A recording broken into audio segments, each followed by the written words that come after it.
How's it going, everybody? And welcome back to the second ever episode of the Hall of Film podcast. And today is one that I've been looking forward to. We are talking about Gladiator today. Of course, 2000 it came out, directed by Ridley Scott.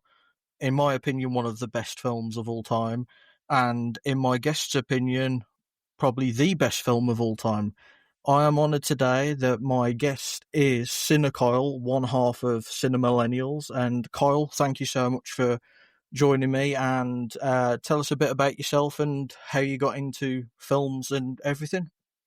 Thanks for having me at the Hall of Film here. Happy to be here, especially talking about Gladiator. Starting into film, I guess I've just always been a big fan of film. One of my favorite things to do when staying with my grandparents as a young kid was go rent a VHS from the video store, and I think it just grew from there. Of course, back then it was just re-renting The Wizard of Yeah. Oz, probably 100 times. But yeah, to go from there to, I don't know, I've always been a fan of movies, but in this last couple years, I don't know if it was just getting older or hobbies changing, I really dove in and started knocking out some big blind spots from classic films, because I wouldn't say that I had a huge film knowledge beforehand. I stuck to a lot of the mainstream stuff, big blockbusters, things like that. Yeah. So now to go back and really dive into the history of film, it's been probably my favorite part of it.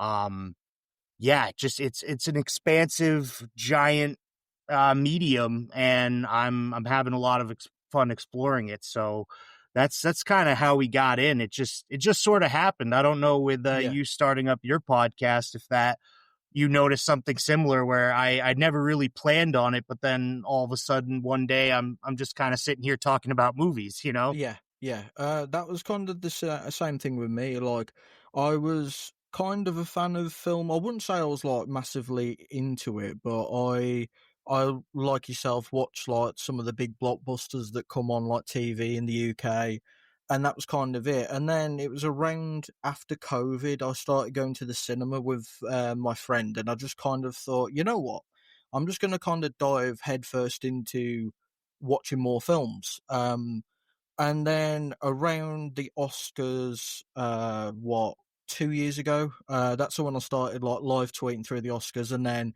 it literally snowballed from that night into meeting a lot of people and me going this year, you know what the hell? I'm going to start my own YouTube, and now I'm doing my own podcast, which of course we're on now.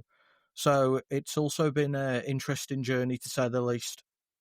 Yeah, to the point about getting back into theaters, I want to say there was probably, not just with COVID, but even beforehand, I probably stopped going to the theater for like 5, 6 years. The Yeah. first film that I actually saw back in theaters for a while was Civil War, Alex Oh, okay. Garland's film last year. That's a Um, great choice to that go was back to. well, that was the thing. It was the first time a trailer had excited me enough to go to the film. And I want to say before that, I think the last thing I had saw was Endgame. Oh, wow. So Okay. yeah, so we're talking some serious years in between here Yeah. that I had to do some backfill. But no, I think movies are in a great spot. So I think that's also why it became easy to talk about and discuss and dive into. Yeah, I also feel like a lot of younger people as well are actually appreciating older films now. I don't know where that shift happened, but I I feel think we like, could give a yeah, lot of that to Letterboxd.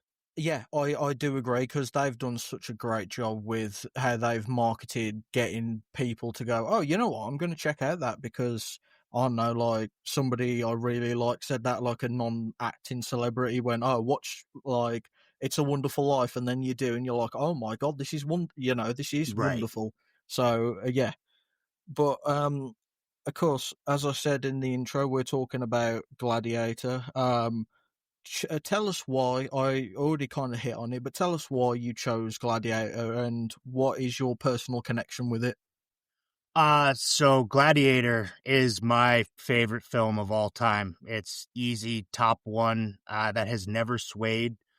I first saw the film, oh geez, I was probably maybe 7 or 8 years old. I remember we were on vacation in Aruba, and the hotel had, the HBO channel. So I just happened to be watching it with my grandfather there. And as a common theme, I probably am seeing these movies way too young. Yeah, Didn't didn't understand necessarily the politics of the film as yeah, much as I just really enjoyed the action. I really loved Russell Crowe, and it was the first movie to bring out I cried, when it ended, and I had never had a movie do that for me before. So I'm wondering if the combination of seeing it at such a young age and it having that big of an impact was just enough to carry it this far.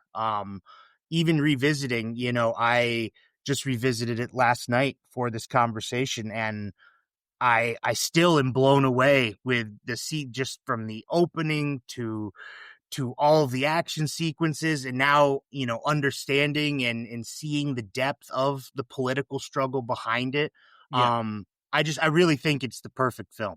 Yeah, I watched it a couple hours before we filmed this, and I'll echo what you said. It's just, I think the more I watch it, the more I appreciate the film, and it's quite funny about you saying like you're too young to see it.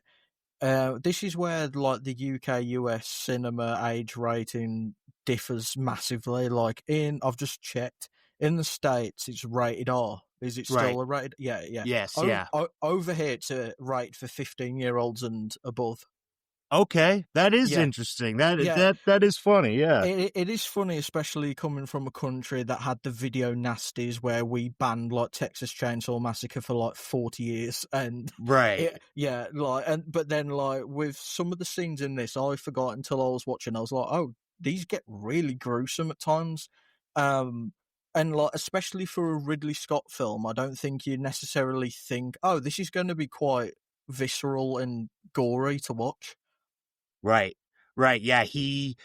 I want to say he, for the most part, stays away from that. Yeah, You have your moments here and there, but this to me does feel like as it's hard because I've spent so much time with the film. It it is a Ridley Scott film through and through, yeah. but at the same time, it feels so different from the rest of his catalog. Yeah, I think how I'd kind of describe it's the in between point of his old career where he was just on a generational run, and then the shift to his newer stuff, which has been kind of lackluster. Right. Yeah, I mean, I have not been as caught up. I've missed a few of his newer titles. Like I haven't seen The Last Duel yet. Yeah, I haven't seen Blade Runner or Blade Runner 2049. Those are probably some of the bigger ones. Well, yeah. not that he did 2049, but um yeah, so I mean, it it is tough because I wanna, prop up these auteurs, but like you mentioned, our boy Ridley has He's not been yeah. has He's not been up to been snuff. he went from generational run of good to I think a generational run of Ridley. Man, what are you doing?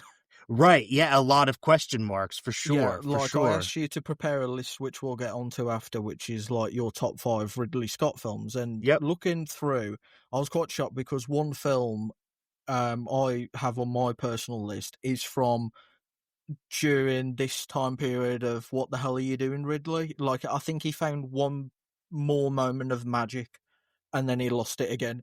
I would Um, imagine that we, no spoilers, but I would imagine we are on the same page there because I'm just yeah, quickly looking through mine as well, and it's a lot of early Ridley. yeah, yeah. I mean, like obviously after Gladiator, he come back with Hannibal, did Black Hawk Down, then Matchstick Men, Kingdom of Heaven, A Good Year, American Gangster. That was probably like his last big hurrah until he kind of went into a bit of oof.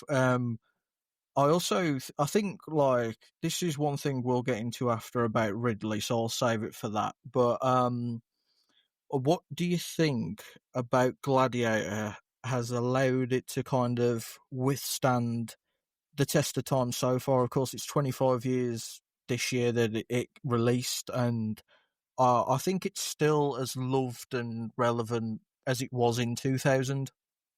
I would agree with that. I think the most interesting conversation about its legacy is how it is, with the Oscars, wherever people lie, there's always a lot of controversy. I would say this is one of the few Best Picture winners that people still look back on and say, yeah, that makes sense. Yeah, We don't have that as often now, especially with today's climate and the way the Academy runs their business. They make a lot of things that make me scratch my head, but this is one that has lived on and remains loved, and I think it's a testament to the craft of the film, the way it's shot. They shot it chronologically. It makes sense. It's not trying to do too much. I yeah. understand the critiques with the historical inaccuracies It's a and Ridley film. You're gonna get and historical right, yeah, yeah, inaccuracies. yeah, exactly. There's some stuff you just have to kind of accept going in, but I don't Yeah, know. It just feels like maybe like that classic sword and sandal epic blockbuster, and it kind of revived those as well. yeah, yeah, After Gladiator, we end up getting the films like Kingdom of Heaven from Ridley again. yeah, Braveheart comes out a little bit after. Um, you you start seeing this trend. I mean, Troy is another one I would throw in there. yeah, Of these like kind of mythical but still historical epics, and Gladiator being the one that starts that, and also it just still holds up. Like we yeah. already mentioned in our revisit, I don't have anything to pick, nits about the it still looks good. Yeah. There is some CGI, which I'm sure we'll get into at some point here, around Oliver Reed, but Yes. Yeah. Yeah. but it's not egregious. No, it's There's not egregious, and it also couldn't be helped. right, you had to have it Yeah. exactly. Yeah. And I don't know how much we're going to talk about the sequel, but That is talk one about note the I'll C, hit the on. Yeah. CGA go the CGI go the scale of CGI from Gladiator to Gladiator 2 definitely it's eye opening as soon Yeah. as you see it. So It's something I often like bring up in conversations with people. I don't know how, as time's got on, CGI's got worse. right, I know. And obviously you mentioned about the Oscars that year. I do agree, it got it right, but like it's sandwiched in between the 99 ones. American Beauty won Best Picture, which is not aged terribly well. Right. And then Yeah. the year after Gladiator, A Beautiful Mind won, which okay, but also it won over uh, Fellowship of the Ring and Mulholland Drive, which are two highly beloved and infinitely better films. Right. And it just feels like that year they did actually kind of get the whole thing right, because other nominees were Chocolate, Crouching Tiger, Hidden Dragon, Aaron Brockovich, and Traffic. It kind of felt like the Academy was actually catching up with the real world in what everybody was watching and shifting what they looked at as a high quality film, and then they forgot the year after. Yeah, I would agree with that completely. And I think too, it's not the most incredible cast that has ever been assembled, but it's very strong. I Yeah, mean, we get a very early Joaquin Phoenix. Russell Crowe, obviously, it's crazy to think that he was 35 when he filmed this, just because he does not look 35. At least, no, he at does least to not. me, looking back, I'm like, how is this guy, in his mid 30s? This guy seems like he's, 25 and cut up. And Yeah, the film he did right before this being The Insider, I don't know if you've seen that film. I haven't watched it. It is on the list. He went right from filming The Insider to filming this, and just that body transformation super impressive, because we're talking like 40 pounds this guy cut to get in shape for this. And just to that point of the cast not being the strong, it's got a lot of really solid role players, and Yes. I think that helps its legacy. You have the star in Russell Crowe, the best actor winner, the main attraction, and you don't have anyone that's really overpowering him, but No. still holding their own. Yeah. Like as you say, like it's Russell Crowe kind of that was the big boom where he really become this like A-lister, incredible sought after actor. It was the breakout, I think, for Joaquin Phoenix as well, who was just really, really good. Of course, you had Connie Nielsen, Oliver Reed, Richard Harris, and then the one thing that I kind of paid attention to more this time round, Ridley went for like a lot of classical British theatre actors, which I think really, really helped, especially with this time period.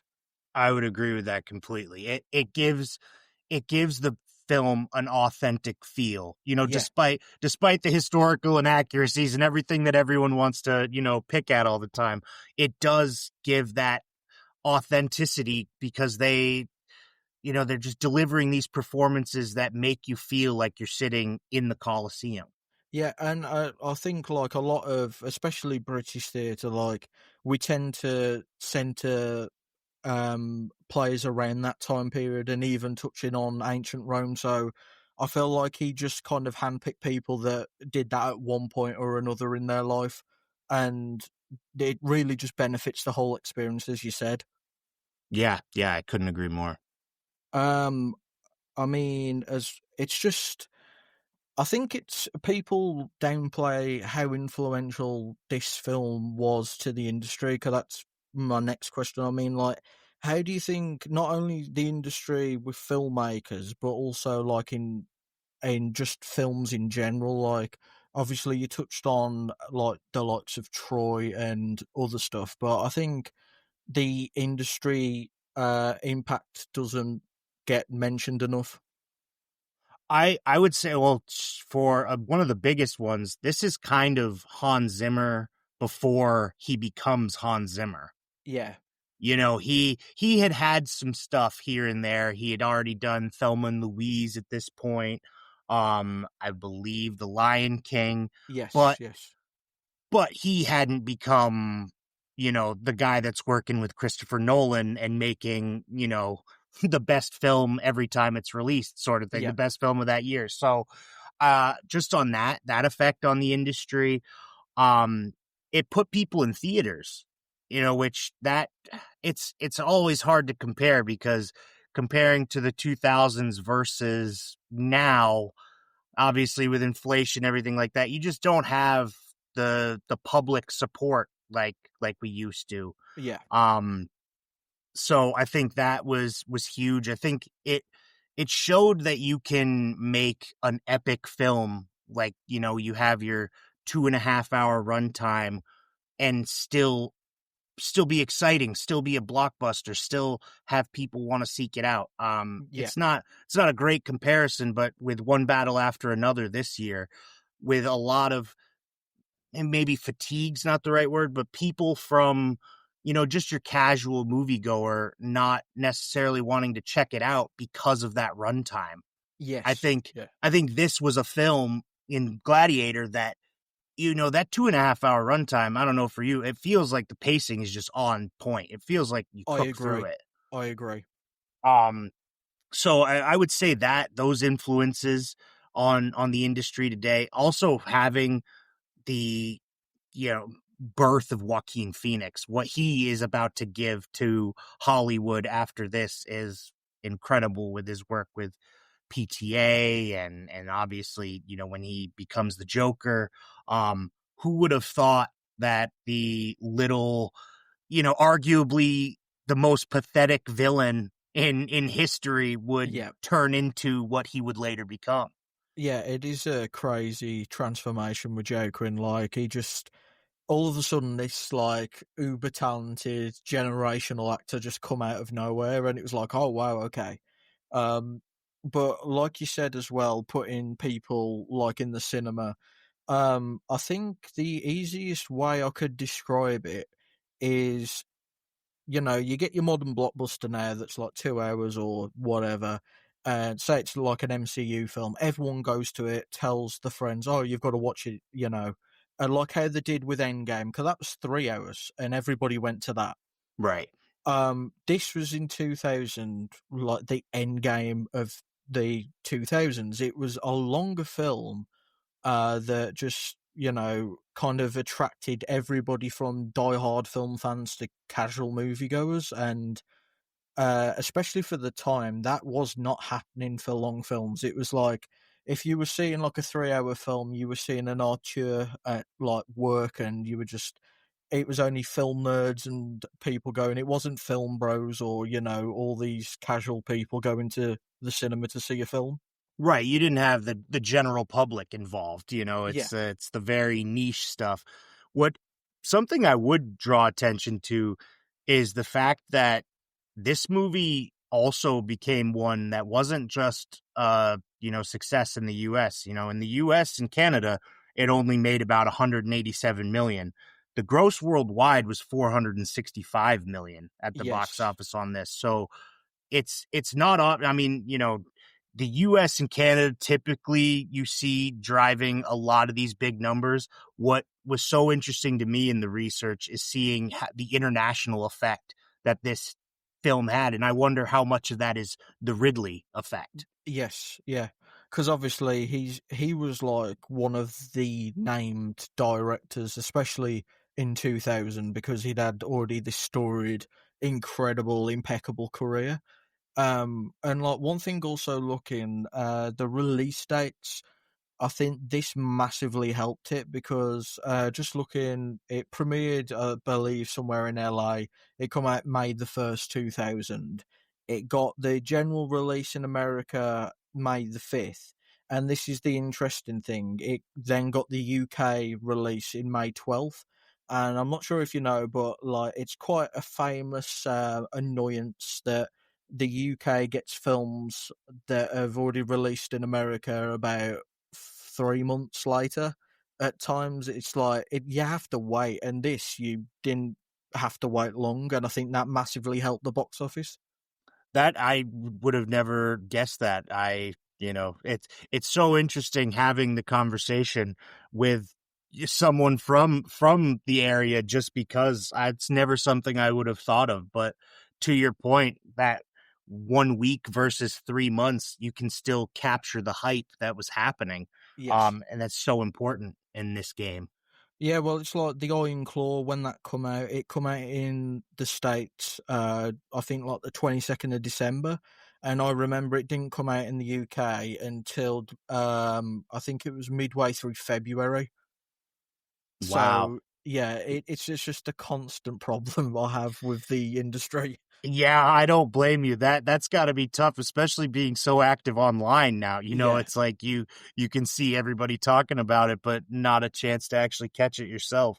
Yeah, it is very annoying. And also that's one thing that I wanted to talk to you about because on your podcast, you've said numerous times that like the perfect runtime for a film is 90 minutes. I love a And 90-minute movie. and I find it hilarious that your favorite film of all time is 2.5 hours. Yeah, well,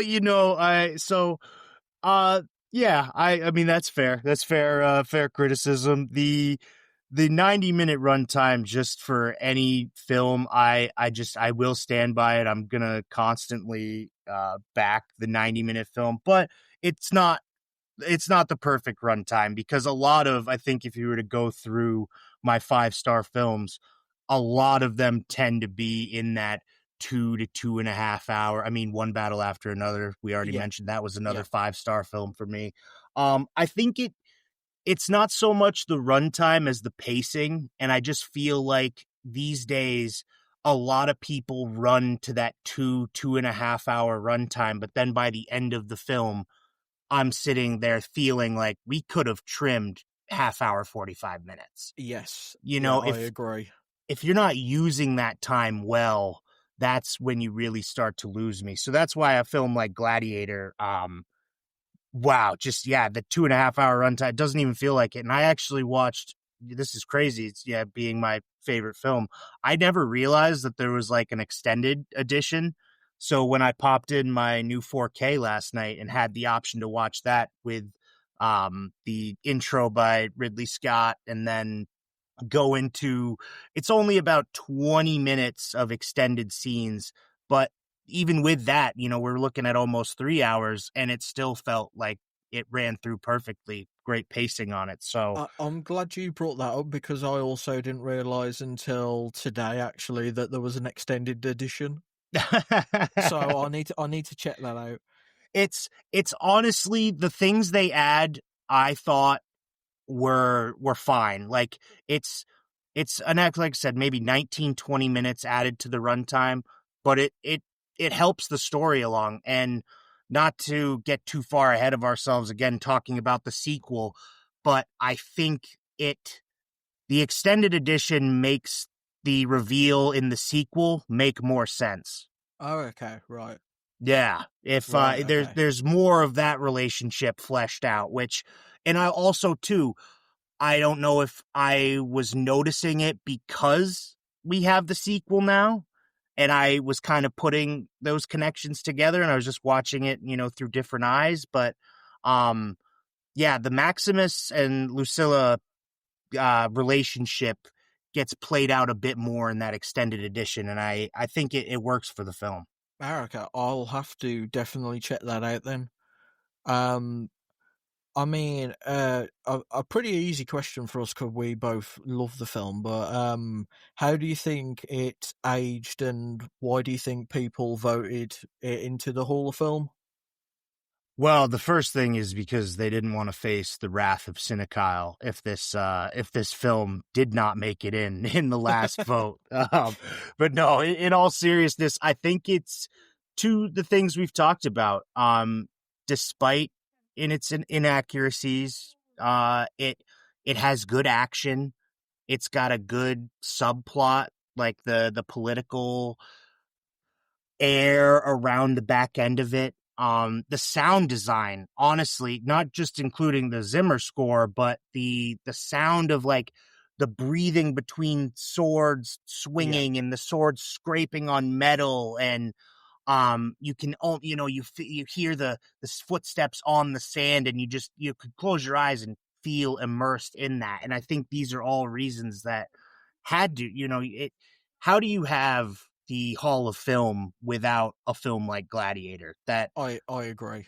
best picture winner, um arguably should have gotten the best director that year? That, something we can maybe dive into a little later. Or did this win best director?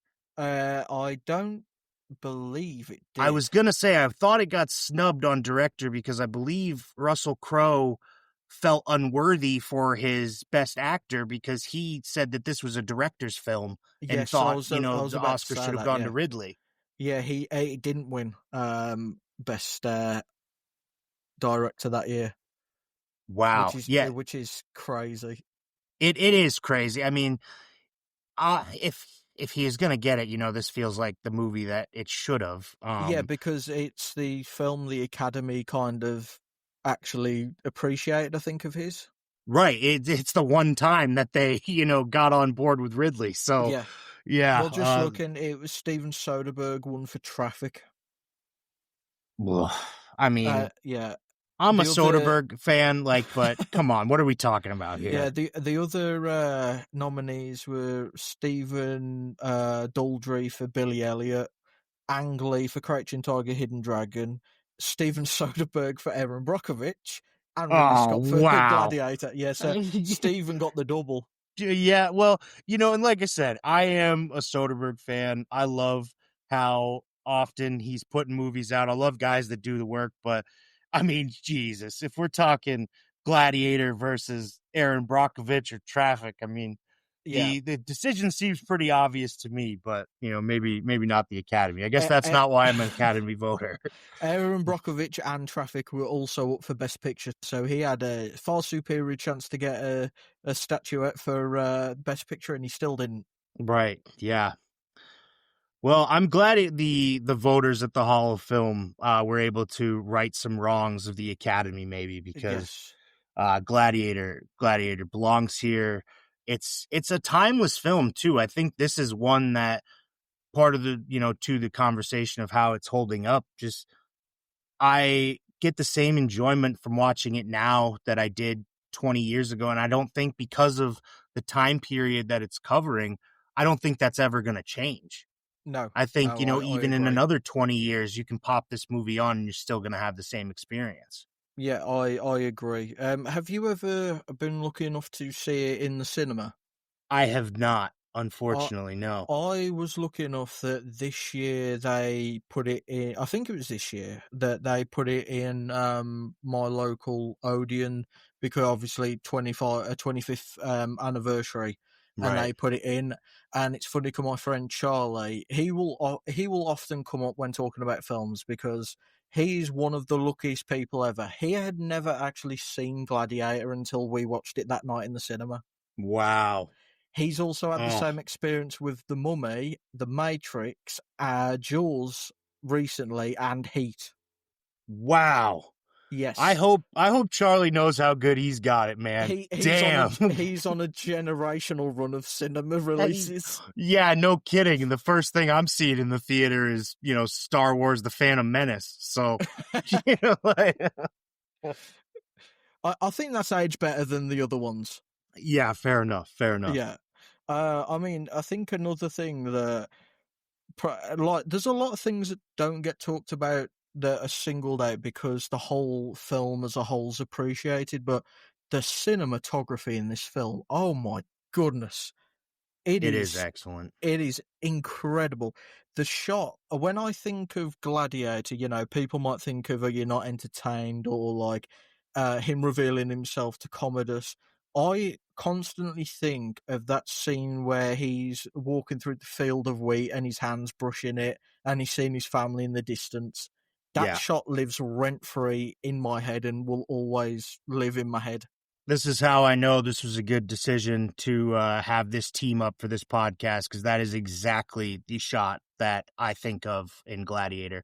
Which, fun fact about that, I don't know if you already had this, the hand that you actually see going through is not actually Russell Crowe's, because Ridley was with, forget which part of his crew actually is the one whose hand it is, but they were off looking for a shot basically, and I don't know if it was just the lighting was right, it was the perfect moment. Ridley gets the ring, puts it on this guy's hand, and has him do the thing to make it, get that shot. So I just always thought that was interesting, that one of the most iconic shots in my and in your opinion wasn't actually Russell Crowe's hand walking through that.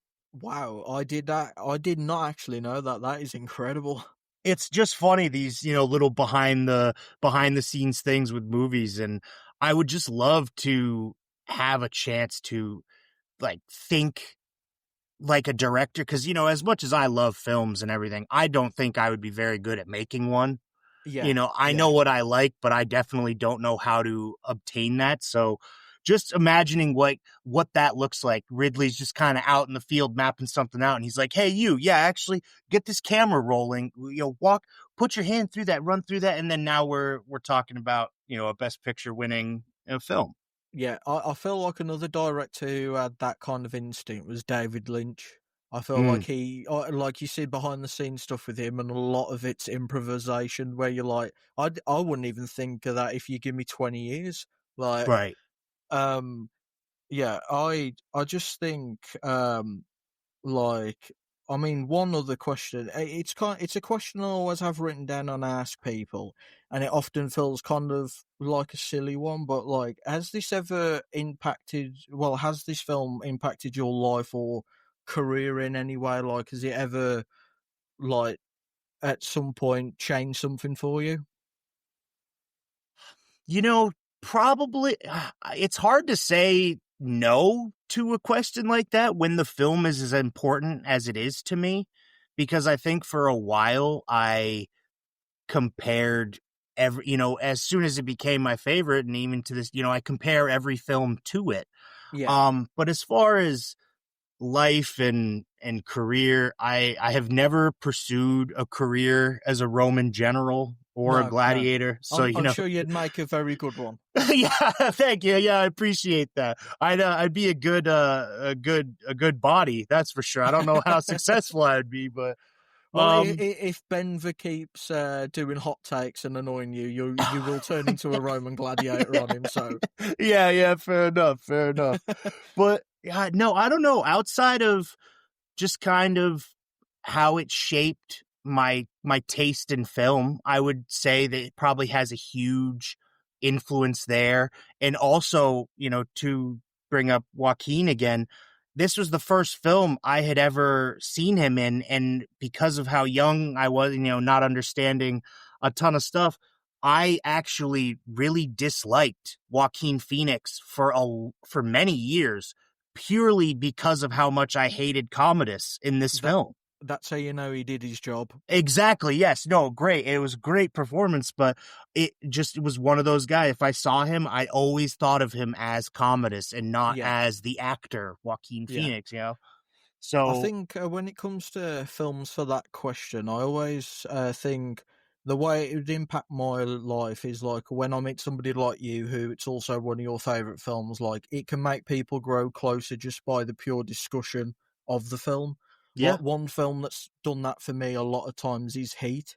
Oh, yeah. I love everybody I know loves that film, and I love it because I'm like, you've got good taste. That's how I know people have good taste when they appreciate Heat. Yeah, if I see Heat in the top four, that's usually a good sign. Yes, I totally agree. Um, I mean, right. I last time when I talked with Heather Stewart about the Shawshank, I had some facts and trivia, but I didn't have as many facts and trivia as I do about Gladiator. This was a treasure trove to go through. Uh, so I asked you to prepare two lists going into this. And the first one we mentioned already was your top five Ridley Scott films. They don't have to be in any order. You could just run them off. But what are your top five Ridley films? So I am going to preface this with both lists that you asked me to make.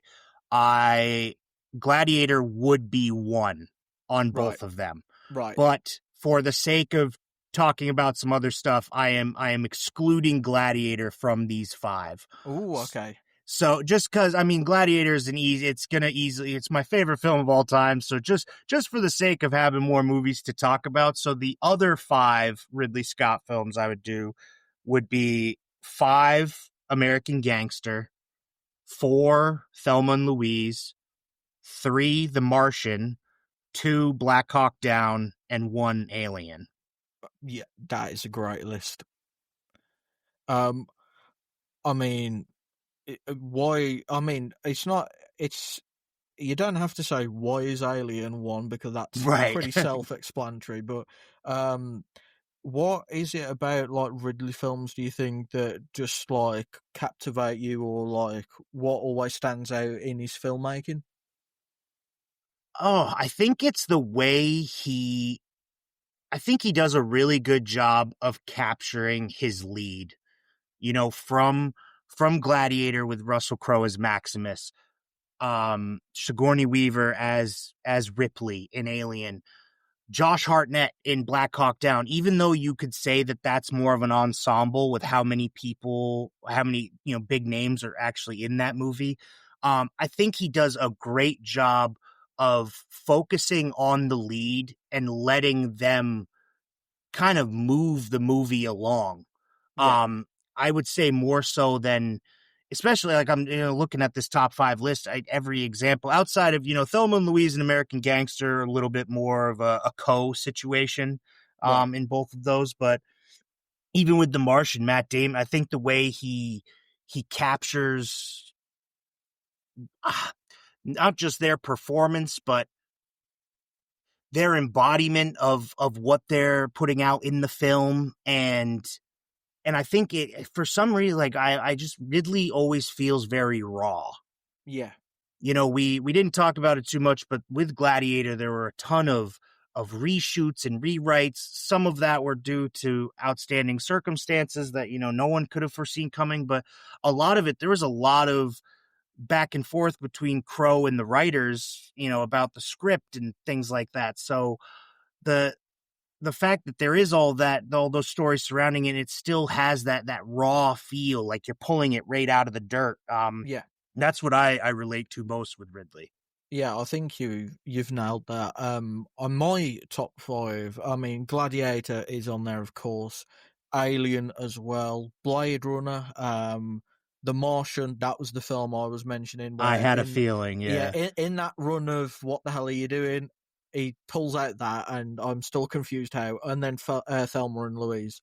I mean, The Martian. I mean, that was such a great. I don't think that movie got enough love. I really don't. I think that's one too that as people go back and revisit, it will continue growing over time. I would agree that it did not get the love that it deserves on release. Yeah. Um, I mean, that ties in with what you said perfectly, where he really captures a lead because we are literally stranded with Matt Damon for the film. yeah, So he had to nail it, and he did. I yes. mean, like, when you consider that come out 2015, and then 6 years later, House of Gucci comes out, and then 2 years after that, Napoleon. Yeah, which both films I have not seen, but I I never have want to. yeah, I have not heard great stuff. I mean, Yeah. I think at some point I would love to finish the Ridley Scott filmography just to do that, but You're this far in, you've got to. right, but the big one that I want to see is Blade Runner, which obviously was in your top 5. And that Yeah. that feels like one that when I finally get to it will maybe shake some things up for me. Like, I know Andrew Corns over at the Revisionist Almanac, he's just done episode on that year, which was 1982. And they were saying, like, the original cut is, pretty good, but the director's cut is the, like, definitive version of Blade Runner. Like, it's not so much maybe like Gladiator, but Blade Runner, you have to watch, like, the director's cut to, I think, get everything with the film. Yes, that's what I've heard is the definitive cut or whatever one that they're pushing on physical media now. Yeah, That's the one to go for. So yeah. I will keep that in mind when I finally get around to it. Yeah, but, like, as we mentioned about Napoleon, like, I remember there is a YouTube video, and I believe it is genuinely 3 to 4 hours long of just the inaccuracies. Right. Yeah. I Which yeah. that because I know for, like, that and Gladiator 2, which we will get into, like, Ridley just really has got to a point now.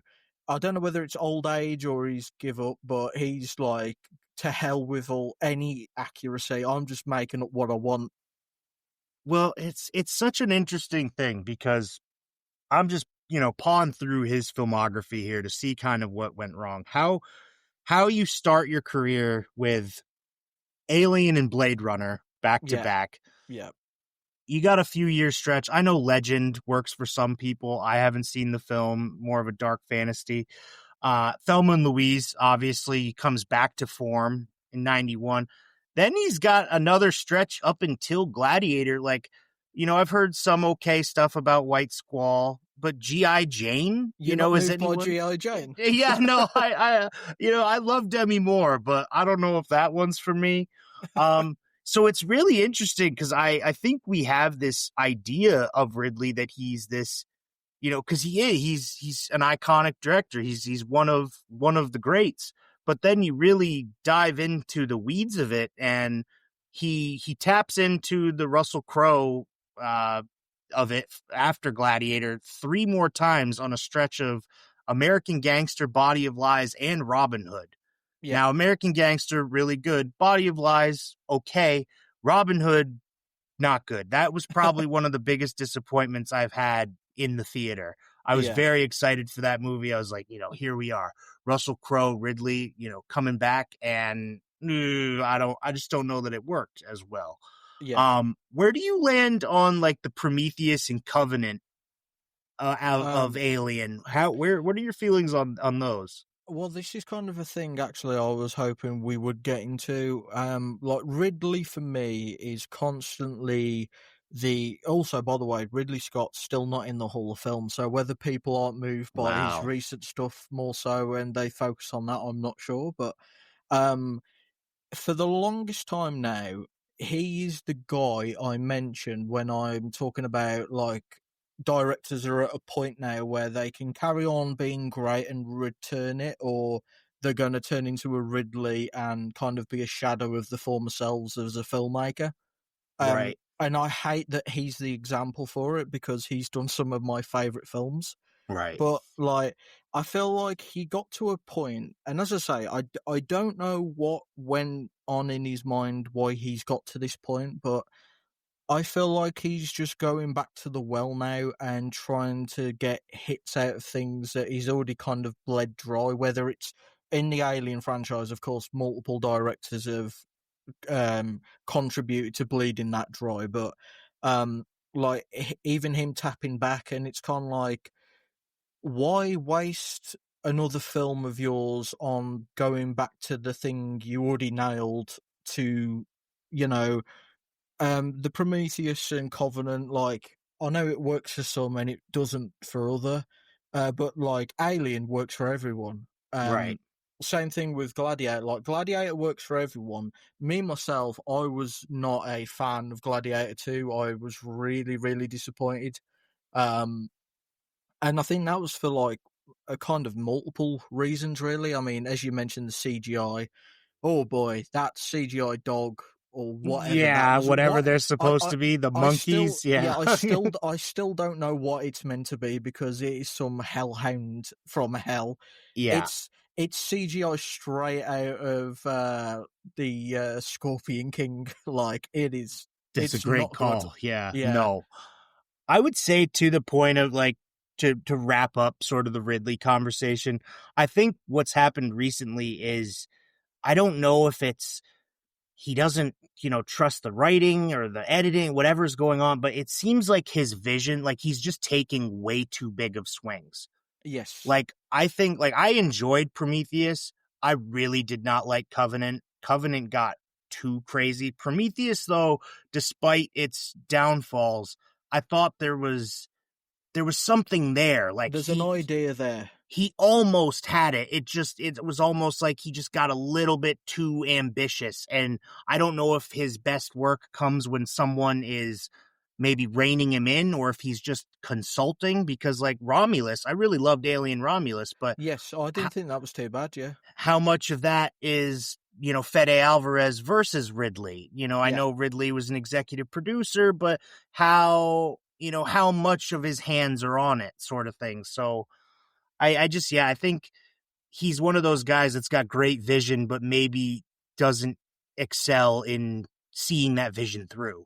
Yeah, I almost think like he's at the point in his career like the vision is still there when he's not directing. I feel like whether he's better now as kind of a producer or just somebody shadowing younger directors and giving them tips Right. rather than making films, because like taking the swing as you mentioned, like House of Gucci, why the hell he felt compelled to make that film, I don't know. Because like Right. Yeah. Even in the first place. Yeah. yeah, It's just because so out of left field. Gucci, everybody knows it. Do we need a biopic slash like documentary esque film about Gucci? Like, no, we don't. Nobody's asked for that ever. And like with Napoleon, obviously, like probably still to this day, the best Napoleon is the original silent film one. And then he wasted 3 hours. It might have even been a bit longer of everyone's time with that. I mean, that was, I think, when Apple TV were in the run of what the hell are they selecting for films? Like Right. they was not on a good run. I think they were just taking any chance they could on, to the point you're saying, like, is this going to be the Ridley film that works?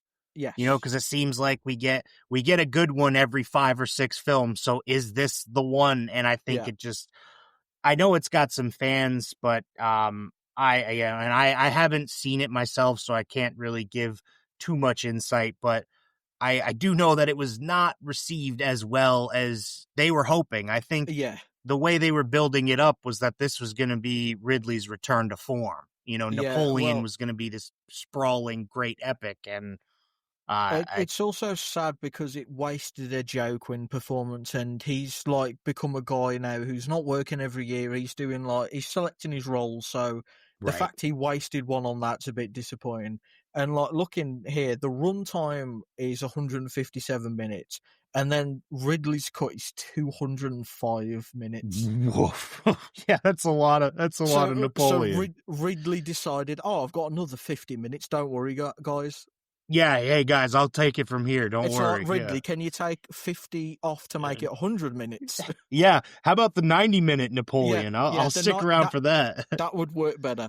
The next top five I had you prepare for is, I mean, probably the hardest one. It is your top five Hans Zimmer score.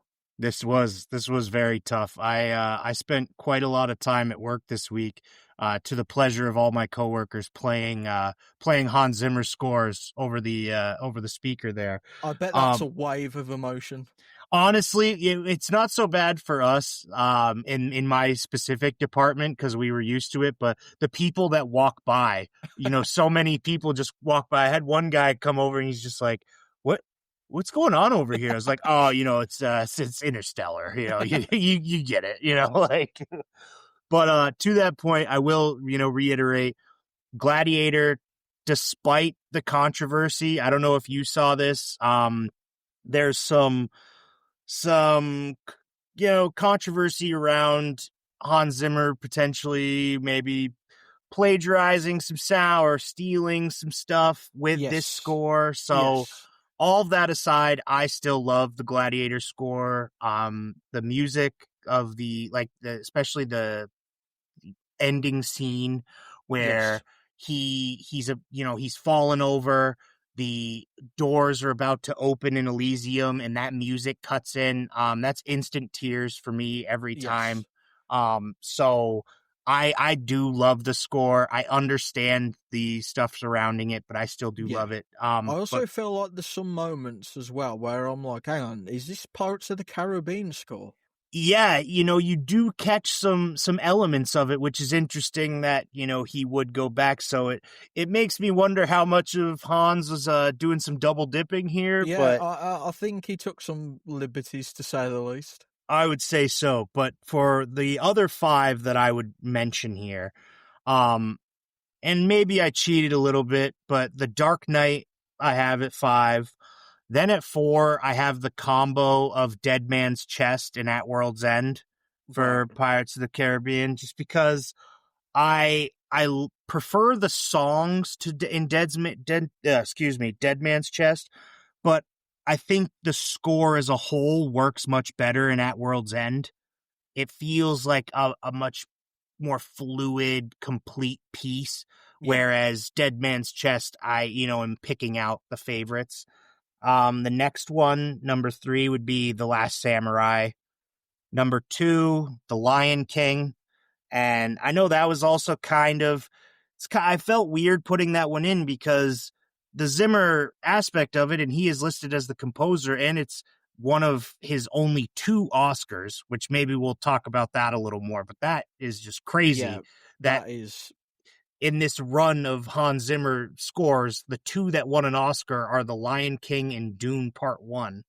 Yeah, Um, and then the next one, number 1, obviously not including Gladiator, is Interstellar, as right, forementioned, which right, just obvious, I'm sure I have that opinion as millions of other people do. So right. My top five were, I mean, as you mentioned, Gladiator. I will take that out as well.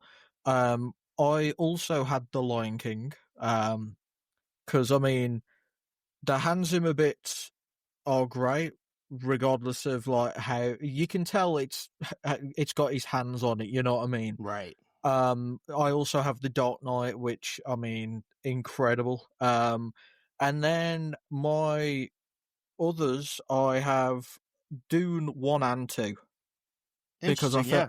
I feel like it's a collective piece that like I feel like they could easily do like a huge vinyl where it's just the soundtracks of both films merged onto one, and I think it'd just be like a journey. And Right. probably come the end of the third one, it's literally you could probably listen and get the whole story in your head just by listening to the score. And then my other one, I don't have Interstellar, but I do have another Nolan. I've got Inception. Oh, yep. Yeah, that's a big Yeah. one too. Yeah. I mean, it's funny because I'm a huge Nolan fan, and I really need to rewatch Interstellar because the first time I watched it, I didn't enjoy it, which shocked me to my core. Wow. So it's interesting you say that because I had the exact same experience. The first time that I watched Interstellar, and I probably watched it maybe a year after it had released. I didn't see it in theater. I saw it, at home, wherever, and it did not work for me at all. I gave it, I wasn't on Letterboxd at the time, but I've always been a IMDb user.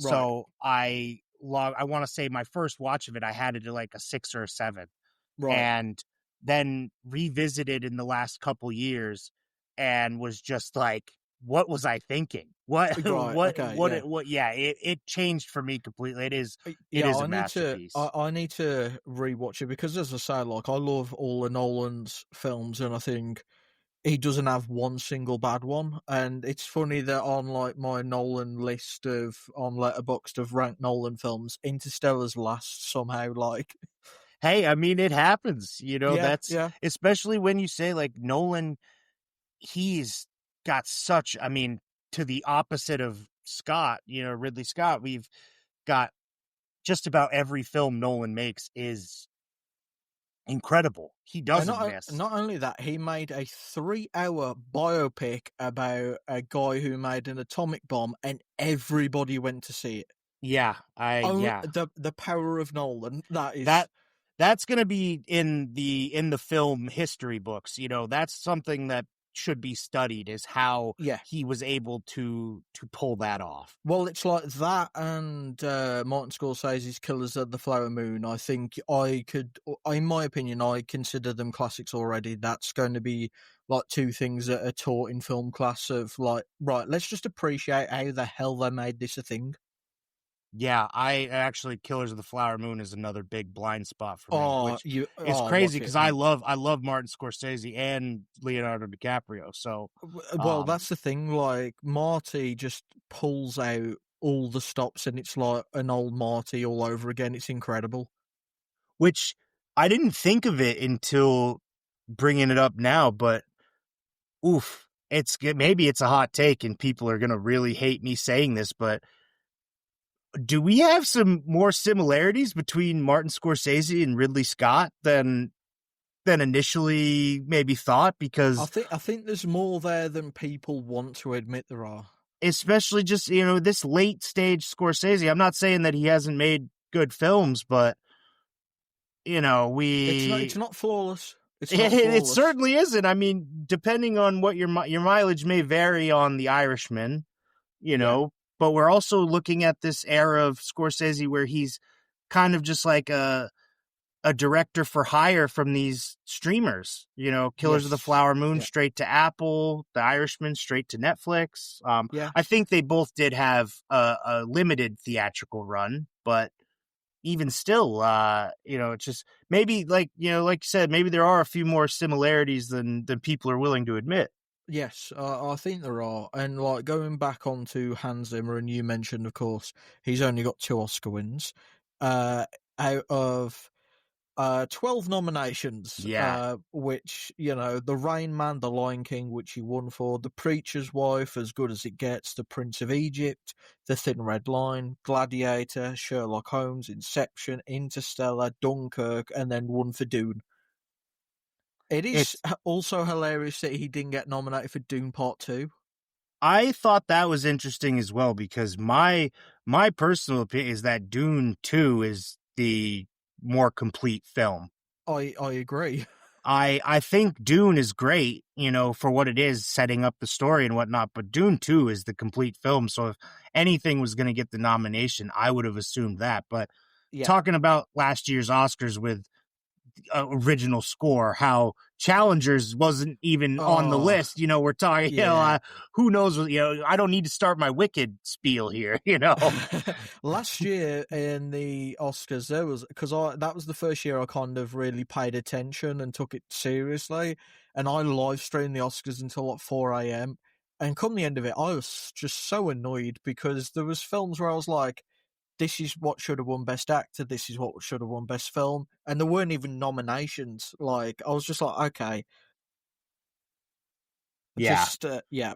No, Um, I also, this was, it's in diving more into the film community on the internet. This was the first year that I made an attempt to really watch a lot of the nominees. right. I think I got like, at the time of the Oscars, I want to say I had seen like 8 out of the 10 best pictures. I'd covered most of the best actor and actress categories. So it was my first year diving into. So when those snubs happen, it just felt way more, It maybe was so much dramatic more or annoying. Yeah. exact. Yeah, it really was. Cause like I'm actually paying attention now and I'm like, how are you guys not seeing the same movie I am? Yeah, like I saw all nominees, but I'm still here because it didn't release in cinema near me.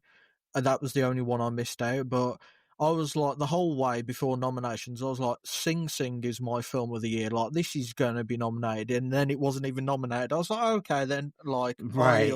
I'll just go away and shut up then. Sing Um, Sing, great movie though. Great yes. movie. A lot. And then a couple of the questions I had written down before we get into questions from some people on Twitter and the facts. Um, I guess a hard one, but well, not for you, not for me, because I would probably say yes. Is this Ridley Scott's best film? Yes, but if someone were to make the argument for Alien, I I am think 100% with you there. yeah, I think it's a real good 1-2 punch.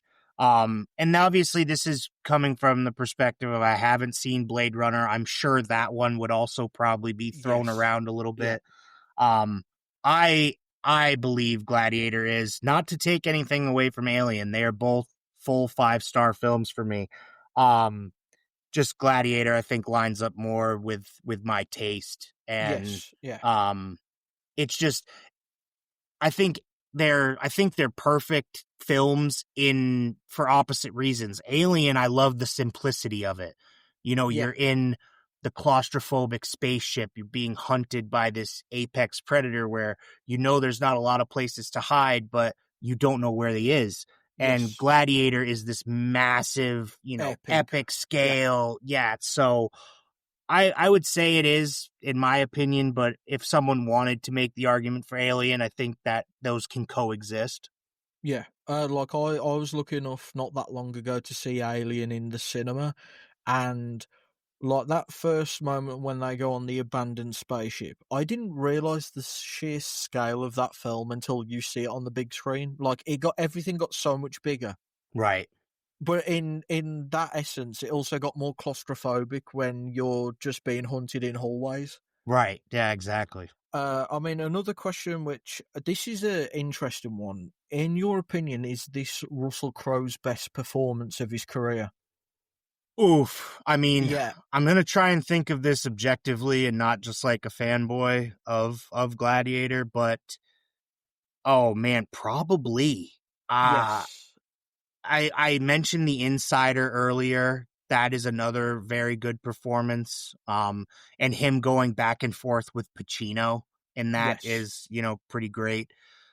But yeah, I don't know that I would say I don't think Russell Crowe ever got back to Maximus. Yeah, I mean, I'm just looking at his performances now. I love 310 to Yuma, the 2007 Great version. movie. Great movie. Yep. He's great in that. Yes. Especially because he's playing a bad guy, and you never really get that from Russell Crowe. He's usually the Right. good guy. And then one film that, again, Andrew over at the Revisionist Almanac, I know it's one of his favourite films. It's a blind spot for me. I need to check it out, and that's 2016, The Nice Guys, Yep. It's a good where he, movie. Yeah, I was going to say, I know that's like really beloved. And then after that, I mean, what is that? Whoever his agent is, I mean, he won't be listening to this, but if he ever does, please fire your agent because, like, how do you go from all these great films and being an Oscar winner to then doing like The Pope's Exorcist and The Exorcism, Craven the Hunter? Also, he was Zeus in Thor: Love and Thunder, and I was like, "What the hell are you doing, man?" Like, I think he's just living life now. he's having fun. He's Having fun. and I'm a bigger guy, so no knocks for it. But he's clearly got his old dad bod Yeah, rocking now. I'm with He you on that one as well. And you know every he time you see him at Wimbledon, and it's like, yeah, you're just loving life. I know, I don't blame you. Yeah, I don't blame him. So to that point, I don't know that he ever achieved what he did with Maximus in Gladiator, but he does have a great catalog. I think it's just the range of performances too. This one, He's an actor who's not afraid to take a risk, even if he knows it's probably not going to pay off. no, and I think like to the example of the nice guys, I think he can be a guy that does like that sort of comedy esque Yeah, role as well, and it'll work. But I think a lot of Russell Crowe's either success or failure come from the people around him as well. right. Yeah, One we didn't mention, but L.A. Confidential, yes, with Guy Pearce, Kevin Spacey, and Crowe. Crowe isn't my favorite part of that film, but I think he's elevated and he brings a better performance because of the people around him. yeah. I mean, also his films have grossed $5.3 billion worldwide, and that's for a reason as Yeah, I well. mean, he does put people in seats. That's Yes. I mean, another question which I feels fairly easy, and I like, obviously, we spoke about Ridley not winning Best Director, but Joe Quinn didn't win Best Supporting Actor. That went to Benicio del Toro for Traffic, and I've not seen Traffic, but I find it hard to believe there's a better supporting actor role that year than Joe Quinn as Commodus. I would agree. I also have not seen Traffic. I love Benicio, so I'd I do hate as to well. I'd hate to take away any Oscars, but without knowing the full field and just with how well Phoenix played Commodus. Not just because I mentioned it earlier, how it may come across as a bit of a joke, but how pathetic his character is, but how powerful he still is. Like you can sense the fear from Yes. the characters around him, even though we see on screen this guy who's he's got some dad issues. He's sniveling and crying a lot of the time, and he's kind of maybe pouty and going around having a fit because he wasn't picked and his dad didn't love him and this and that. But as pathetic and frail as he looks, he also has this I don't know, just this like cutting stare, and some of the scenes he shares with Connie Nielsen, just you can see the fear in Yeah. her, in her body language and her performance. And it's hard to think that isn't, a best supporting actor, but Yes. uh you I know mean, I'm also surprised that Oliver Reed, who of course died before production wrapped, I'm surprised he didn't get a Best Supporting Actor nomination either. I am glad you brought this up because I made a point in the notes that I took for this to make sure we talked about Proximo, Oliver Yes. Reed's character, because I would say the film is a completely different film and probably doesn't work as well if you have Proximo out of it or not portrayed by Oliver Reed. I think for whatever was going on in Reed's life at the time, obviously had a lot of troubles with alcohol and Yeah. everything else, led to his demise. But it just felt like the perfect moment. And it's unfortunate that he passed before production of the film had completed, but he just feels so real. Like his performance is so lived in, Yes. and also kind of, uncanny, where his last words are, we mortals are but shadows and dust. Yes.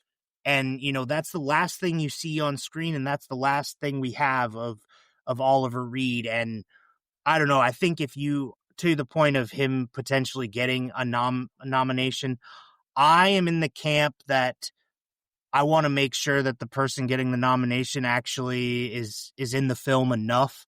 I Right. don't know if his role as far as screen time would meet that requirement for me, but his role as far as impact I certainly was going to say, does. yeah, the impact that he has on that film kind of warrants it, I feel, even if he's not in it as probably long as you'd like. I also just appreciate the fact, whether he did this on purpose or he was just walking around, that man got so tanned. Like Yeah. he looked like he'd been living in the desert for years. And as I say, whether he was walking around tan to hell, I don't know. But either way, he looked the part as well. Yeah, I Um, would agree with that completely. And I think his approach to that like gravelly, deep voice, yes, right from the moment you're introduced to him in the market square there where he's discussing his giraffes that won't mate. Right from that moment, he is gonna be important. You may not know who he is yet, but you just get that sense that this guy is gonna matter for this yeah. film. He comes on screen with a presence, and that presence like looms large over the film for the duration of it.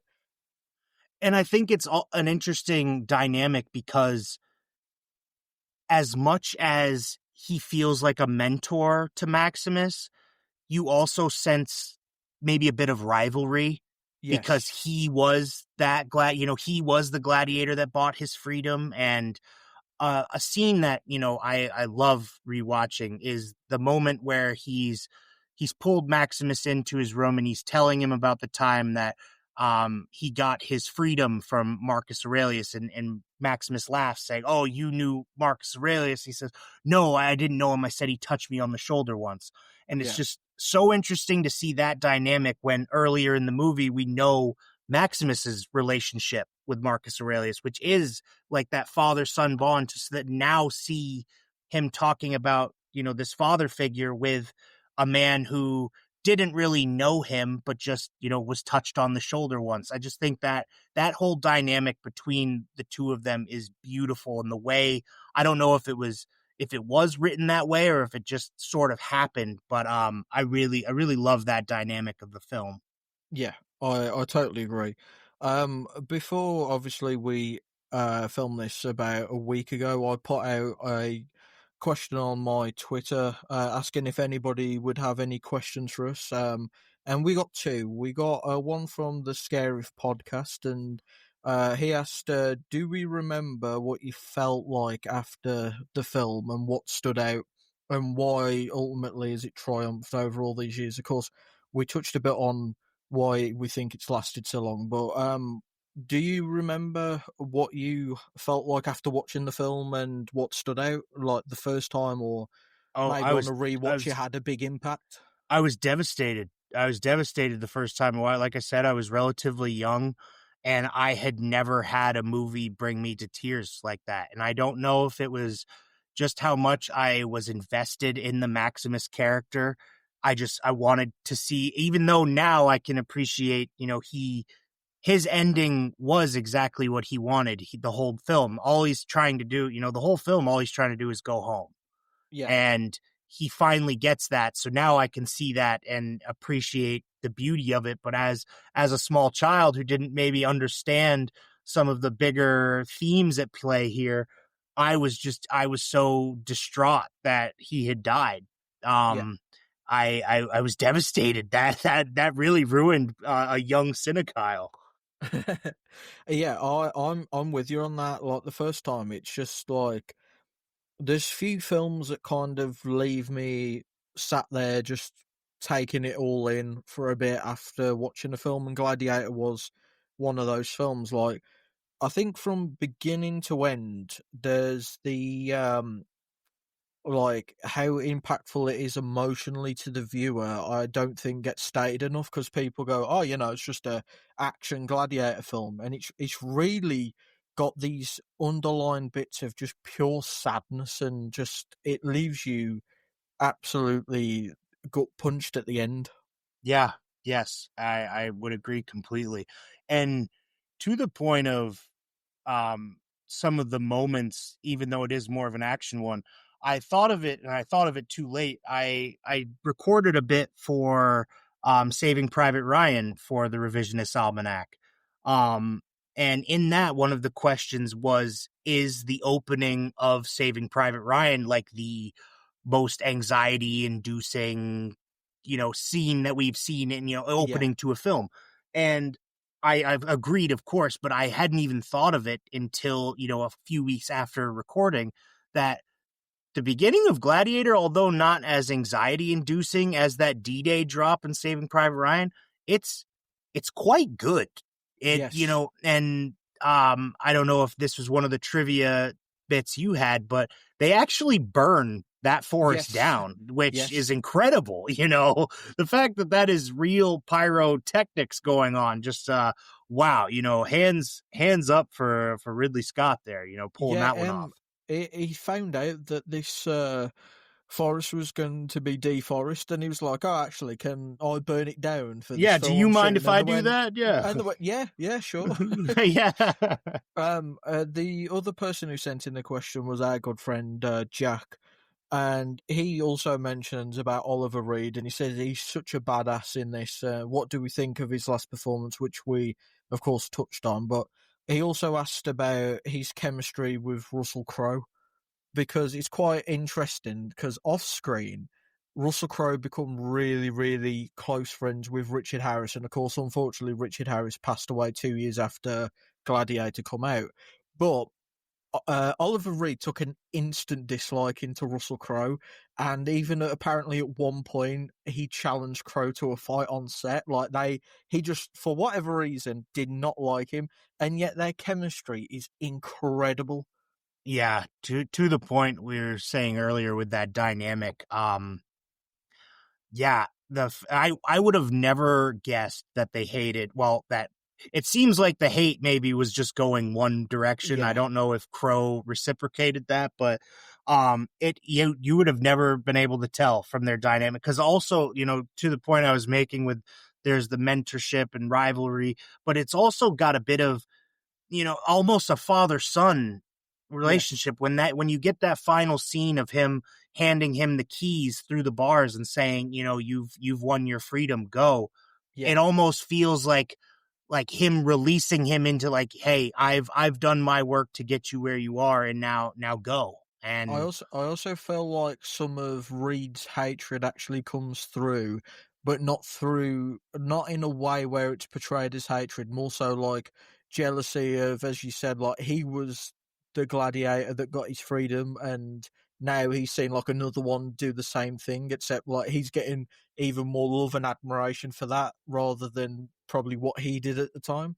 right. And he never ever in the film says that he admires or cares for Maximus, but I Yes, think they did a great job showing, like, you can feel the respect growing yeah, from that first moment where they're getting the red and yellow dots painted on their chest to, determine how good they're going to be in battle. From that moment, the way he watches him, you can sort of see some disdain, or it's like, oh, whatever, this guy's just going to be, another body. And then after that first gladiator bout, you see him start to change a little bit with the way he's acting with him, but not full on. But then as the film progresses, it just quickly becomes, okay, now this guy is under my wing, yeah. and I'm going to make him what I think he can be. I Um, also think how the relationship morphed wasn't like unrealistic, where it was like, oh, I didn't like you and now we're best friends. It was still like, it just felt completely natural and to the right point where it was like, yeah, he's probably still not going to be worried about him, but, he's glad that he's got his freedom again. right. And well, that was the thing. He could have just as easily, in that, playing the what if game, in that scene, he could have just as easily rolled over and opened the gates and let the Praetorian in, and, Right. let them do their thing. But I think as small of a gesture as it is, him leaving the door unlocked and then walking back up to his tower to wait for his inevitable death, I think is just showing, it's the act of defiance that he, even though he was able to get his freedom in this society, he's not buying into it. He's going to let the next wave still move along, which, uh, I don't know. I don't know if that counts as like a redemption arc for Proximo. Not that he necessarily needed one. Obviously, he's not a great guy. He's a slave trader. Yeah. So, that's obviously not great, but I think it's kind of like an evolution more so than a redemption. yeah, I would agree with that. That's a great word for it. Yeah. The other question Jack asked, which again I think it's quite an important question, and one we did actually again briefly touch upon. He said, "What do we think of the pacing?" Because that is a common complaint. Oh, see, I think it's paced excellent. I said to my mom after I watched it, I was like, for 2.5 hour film, this is paced like almost like a 90-minute film, kind of like it really does fly by. Like I remember I paused it to go get a drink and I was 40 minutes in and I thought I was like 15. Right. Like Yeah. I was like, oh wow, okay. Like it just flew by again. The one section that is not a complaint of mine, but it does feel probably the longest, I would say, is sort of our act one build up. Once you have the barbarian battle is finished and that is, resolving itself, I would say maybe it takes a little too long to get us to when he becomes Gladiator, but that that's really it. I mean, the rest of the pacing you have, I think they do a great job of mixing in the political background stuff. You might get a 15-20 minute scene on that, and then it's followed up with the next battle in the Colosseum. Right. The way they spaced it out, I thought was excellent. And for me, the pacing really works. I guess I could see some people who aren't as big of fans of the film. How I'd describe it, I could see it, but I don't agree with it. Right. Yeah. I would say that's very fair. Um, I mean, the final bit before we wrap up is probably my favourite part. It's the facts section because, as I said, this is just a treasure trove of a film with facts. I mean, the first thing that I've just got to get into, do you know about the potential of the people who could have played characters in this film? The only one I know is that Mel Gibson's name was thrown around for Yes. Maximus, and thank God we dodged that. Because And do you know why he didn't? It I was a two-parter. I don't. He thought he was too old, Okay, all right. and he ended up filming The Patriot instead. Well, good choice for Mel. The I don't mind The Patriot, but Yeah, it's not a great film. yeah. The other two people that were considered for Maximus, I can't wait for your reaction. I'll go for the one that's not egregious. So the one person who was considered for Maximus was Antonio Banderas, I which as a character called the Spaniard, that Yeah, would that make makes sense. sense. Yeah, yeah, Yeah, yeah.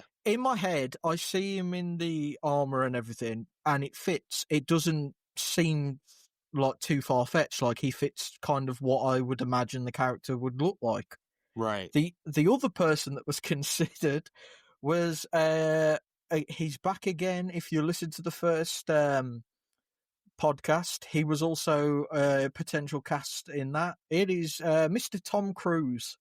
Stop. We can't Yeah. we can't entertain that. No way. Look, he ended up doing Mission Impossible 2 instead, which I mean, it's also the worst film in the franchise. So Right. I don't think he made the right decision, regardless. No, but just I think it's a completely different movie at that Yeah, point. Just because the difference between Cruise and Crow, Crow is he's very reserved, and I think that works really well for yes, Maximus, like almost his restraint. It works with the stillness instead of this like loud bravado, this big performance, which I think that is more the cruise Yeah, like I could aspect. imagine Banderas doing a reserved performance, but when I think of a reserved performance from Tom Cruise, I just think of the Tom Cruise scowl that he would have done 10,000 times in that film. Yeah, I'm glad things shook out the way they did, because Yeah, I don't know that Gladiator would be my favorite film of all time if Tom yeah, Cruise was headlining that one. I'm fully with you there. Also, he would have had to have stilts in that film to look acceptable. Like, Jesus, they would have done Uh, wide shots, and it's this 6'6" basketball player playing him. well, could you imagine him handcuffed to, Demon Hunsu? That would have been an You interesting know, choice. they're Yeah. next to 6'2". Come on, yeah. Or him fighting the tiger, Tigress of Gaul. Yeah, wow. Um, Another person who could have been casted again. I want you to bear all this in mind because this is the film we could have got. So before Connie Nielsen got the role of Lucilla, Jennifer Lopez auditioned. That, I can see it, but I don't know that she's got the range for this. Obviously, Yeah, Jennifer Lopez in early 2000s is much different than the Jennifer Lopez we have now. yes. This But was still Jenny from the block. right, I I could see it. I don't want to dismiss it right away, but Right. I would have some concerns, I think. Yeah, and before Joaquin Phoenix sent a knockout audition tape, one person that was also who actually went and auditioned for Commodus was Jude Law. Interesting. Which that's the one I'm like, okay, I could have got on board with that, especially in 2000. Interesting. So, oh, I guess I got to look this up. When Talented Mr. Ripley was like mid 2000s, right? Would this I have will been just have a before? look. So Talented Mr. Ripley come It was out just before. the year before. Cuz I'm picturing that Jude Law, and I could see it. I think Yes, it would be a completely different character, cuz I don't think they would be able to take as, I keep bringing up the word, but I don't think it would be as like pathetic of a yes, character. yeah. Jude Law looking that handsome would not be able to pull off. Oh, nobody wants me. Right, yeah, the Yeah. fragility would not be able to come through on that, but that is an interesting one. And then the other one, which I kind of wish had happened, 'cause it would have just been cool. The Tigress of Gaul, of course, played by Sven Ole Thornson. It wasn't originally offered to him.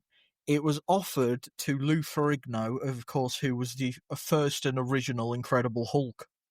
Yeah, I mean, that one, I guess the body type works, Yeah, but we're talking real late stage Lou Ferrigno. not only So, that, probably what, like 6 inches shorter. right, yeah, it's definitely a different guy. I think, a part like that, although it's iconic in the film, because in that is my favorite battle in the film. Yes, yeah, and mine. Um, I just think the design with the lions coming up out of the ground, I think it's so cool. But um, I don't know. I think especially with the armor and the body, I think that's one you might be able to get away with just putting whoever in, as Yeah. long as it's someone recognizable. Yeah, so we could have got a film, Gladiator, directed by Ridley Scott, starring Tom Cruise, Jennifer Lopez, and Jude Law. It doesn't hit the same. It does No, not hit the it same. doesn't. It doesn't sound like an iconic film to me. It sure does. I don't. Do you think that film goes on to win Best Picture? I don't think that film goes on to make money. Yeah, fair enough. And I think if Ridley went to the studio and went, "This is what I've spent your money on," they'd go, "What the hell have you done?" Right. Yeah. Maybe Ridley doesn't get too many more movies after that. Yeah, I also saw that Oliver Reed. It was 3 weeks before shooting wrapped up that he died. Wow. And they could have they had an insurance contracted that they would have allowed to reshoot all of Reed's scene, and it would have cost about $25 million, but they chose not to and did it with body doubles and like previous stuff CGI'd in. I'm so happy that that was the decision that was made, because, as we already said, I think even though his role is relatively small, You I could think argue he's the heart and soul of that film, he kind of. really is. I mean, win the crowd, win your freedom is a Yes, iconic line. So I think Ridley must have felt that in the shooting and what was going on with it, because to have the wherewithal to say, you know what, we're just going to go ahead and keep it as is and make do, I think was the right choice. I think as well a big part of the decision was where they were up to in filming ended up being a plausible death scene, because obviously they were coming up the stairs and surrounding him. I think the Right. original idea was that's when you were going to see he was an old gladiator and he was going to kill them all, but Right. instead he just kind of surrendered himself, where he's like, no, I've done my part to the story. Yep. This is my end. And that's why that line works so perfectly, because it's the perfect final cap on it. Yeah, I would agree. That is interesting. I didn't realize that they had an out. I would have just assumed, because I knew that he had passed relatively close to when it was wrapping up anyway. I Yeah, assumed it was sort of like Philip Seymour Hoffman in the later Hunger Games right, films, where right. they had 90% of it done, so just kind of go with it at that point. Yeah. The other thing that I had written down before we wrap up is as you mentioned, Gladiator made 465 million dollars, and that was only good enough to be the second highest grossing film of 2000. Do you know what beat it? Oh man, I should, but I don't off the top of my head. I can't wait for the reaction. It is Mission Impossible 2. Oh man, I love the box office. Yeah, I it made $550 million. it's crazy because, like we already said, that one. I mean, shouts out to John Woo. I do appreciate a John Woo film, but that movie Right. is hot garbage. Yeah, it's not. Um, I mean, I've got the hot take of I think all but Ghost Protocol on mid. But Mission Impossible 2 is as you said, hot garbage. it does. It's just not a good movie at all. Yeah, so ultimately, we can actually say Tom Cruise made the right decision. Yeah, I Apparent mean, for fair his bank enough. account. Yeah, Yeah, true, true, yeah. true. I mean, I have absolutely loved this, and if you look at the recording time, we have come in at your favourite 90 minutes. Wow, So how it about it, that? it, A it is perfect written. cinemillennial end. It is written. But tell us about your podcast and about your future projects before we wrap it up. Yeah, so depending on when this airs, I imagine over at Cinemillennials, find us wherever you get your podcasts, Spotify, Apple, all that. Find me on X at CineKyle or at Cinemillennials. My co-host and I, Benver, are wrapping up our spooky season. The episode that I'm currently in the midst of editing that will be out on Monday the 27th. Does that sound right? Yes. Yeah. Monday the 27th will be a director spotlight on John Carpenter. Oh Um, my god, I can't wait where for that. we're gonna finish up. Yeah, thanks. Shout out for Criterion for having the John Carpenter collection on the Criterion channel this month. That came in huge for us over at Cinemillennials. So yeah, we're gonna wrap up spooky season with that. Then we've got a Predator series planned, a Predator dive in time Ooh, for the Predator Badlands release. I can't And wait for then that either. and then after that, yeah, we've got a few more episodes this season. Then we're going to take a short break and then come back in the new year with season 2 of Cinemillennials. Awesome. Well, as you know, if you ever have guests on, I am always down to talk films, Yes, we got regardless to of get you anything. over there. Yeah. I mean, the John Carpenter thing's going to be special. That man is just the king of horror films for me. Like, the thing just alone we could talk about.